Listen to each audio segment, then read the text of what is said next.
وفاقی وزیر داخلہ شیخ رشید کا کہنا ہے کہ بلیک میلنگ کے بیان میں کاف لیگ کا نام نہیں لیا۔ چودھری شجاعت بھائی ہیں، ان کے خلاف کبھی بات نہیں کی۔ چودھری فیملی کے ان پر احسانات ہیں، اس سے کبھی انکار نہیں کیا۔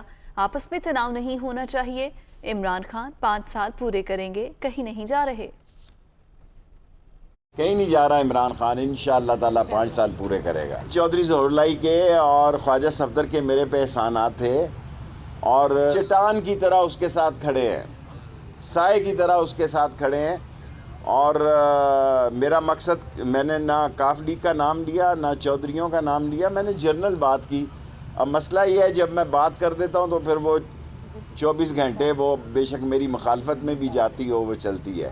اور شجاعت میرا بھائی ہے اور جب تک وہ اللہ اس کو صحت دے میں کبھی ان کے خلاف بات نہیں کروں گا۔ شیخ صاحب، غلط فہمی دور کرنے کا شکریہ۔ میں بھی آپ کی عزت اسی طرح سے کرتا ہوں جس طرح آپ میرے بزرگوں کی عزت کرتے ہیں۔ یہ ٹویٹ کیا گیا مونس الہی کی جانب سے۔ آپ کو بتاتے چلیں کہ آج جب شیخ رشید کوئٹہ میں موجود تھے اور انہوں نے جب تقریب سے خطاب کیا تو ان کا یہ کہنا تھا کہ جو چودھری برادران ہیں وہ میرے بڑے بھائیوں کی طرح ہیں اور ان کے تمام احسانات کو میں مانتا ہوں، اور اس پر مونس الہی نے یہ کہا کہ شیخ صاحب غلط فہمی دور کرنے کا شکریہ۔